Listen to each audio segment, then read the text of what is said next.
अथ कार्तिक मास कथा अध्याय 4। ओम नमो भगवते वासुदेवाय नमः। नारद जी ने कहा, ऐसा कहकर भगवान विष्णु मछली का रूप धारण करके आकाश से जल में गिरे। उस समय विंध्याचल पर्वत पर तप कर रहे महर्षि कश्यप अपनी अंजलि में जल लेकर खड़े थे। भगवान उनकी अंजलि में जा गिरे। महर्षि कश्यप ने दया करके उसे अपने कमंडल में रख लिया। मछली के थोड़ा बड़ा होने पर महर्षि कश्यप ने उसे कुएं में डाल दिया। जब वह मछली कुएं में भी ना समा सकी तो उन्होंने उसे तालाब में डाल दिया। जब वह तालाब में भी ना आ सकी तो उन्होंने उसे समुद्र में डाल दिया। वह मछली वहाँ भी बढ़ने लगी। फिर मत्स्य रूपी भगवान विष्णु ने इसे शंखासुर का वध किया और शंखासुर को हाथ में लेकर बद्री वन में आ गए। वहाँ उन्होंने संपूर्ण ऋषियों को बुलाकर इस प्रकार आदेश दिया, मुनीश्वरों, तुम जल के भीतर बिखरे हुए वेद मंत्रों की खोज करो और जितनी जल्दी हो सके उन्हें सागर के जल से बाहर निकाल लाओ। तब तक मैं देवताओं के साथ प्रयाग में ठहरता हूँ। तब उन तपोबल संपन्न महर्षियों ने यज्ञ और बीजों सहित संपूर्ण वेद मंत्रों का उद्धार किया।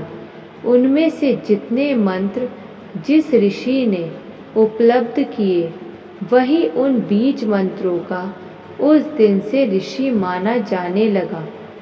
तदंतर सब ऋषि एकत्र होकर प्रयाग में गए। वहाँ उन्होंने ब्रह्मा जी सहित भगवान विष्णु को उपलब्ध हुए सभी वेद मंत्र समर्पित कर दिए। सब वेदों को पाकर ब्रह्मा जी बहुत प्रसन्न हुए। उन्होंने देवताओं और ऋषियों के साथ प्रयाग में अश्वमेध यज्ञ किया। यज्ञ समाप्त होने पर सब देवताओं ने भगवान से निवेदन किया, देवादिदेव जगन्नाथ, इस स्थान पर ब्रह्मा जी ने खोए हुए वेदों को पुनः प्राप्त किया है और हमने भी यहाँ आपके प्रसाद से यज्ञ भाग पाए हैं। अतः यह स्थान पृथ्वी पर सबसे श्रेष्ठ पुण्य की वृद्धि करवाने वाला एवं भोग तथा मोक्ष प्रदान करने वाला हो। साथ ही यह समय भी महापुण्यमयी और ब्रह्मघाती आदि महापापियों की भी शुद्धि करने वाला हो तथा तय स्थान यहाँ दिए हुए दान को अक्षय बना देने वाला भी हो। यह वर दीजिए। भगवान विष्णु बोले, देवताओं, तुमने जो कुछ कहा है वह मुझे स्वीकार है। तुम्हारी इच्छा पूर्ण हो। आज से यह स्थान ब्रह्म क्षेत्र के नाम से प्रसिद्ध होगा। सूर्य वंश में उत्पन्न राजा भगीरथ यहाँ गंगा को लाएंगे और वह यहाँ सूर्य कन्या यमुना से मिलेगी। ब्रह्मा जी और तुम सब देवता मेरे साथ यहाँ निवास करो। आज से यह तीर्थ तीर्थराज के नाम से विख्यात होगा। तीर्थराज के दर्शन से तत्काल सब पाप नष्ट हो जाएंगे। जब सूर्य मकर राशि में स्थित होंगे उस समय यहाँ स्नान करने वाले मनुष्यों के सब पापों का यह तीर्थ नाश करेगा।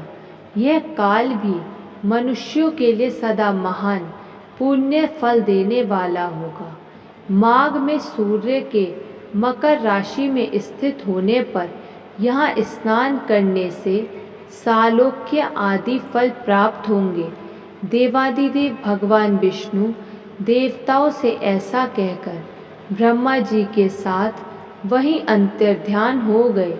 तत्पश्चात इंद्रादि देवता भी अपने अंश से प्रयाग में रहते हुए वहाँ से अंतर्ध्यान हो गए। जो मनुष्य कार्तिक में तुलसी की जड़ के समीप श्री हरि का पूजन करता है, वह इस लोक में संपूर्ण भोगों का उपभोग करके अंत में वैकुंठ धाम को जाता है। बोलिए लक्ष्मी नारायण भगवान की जय।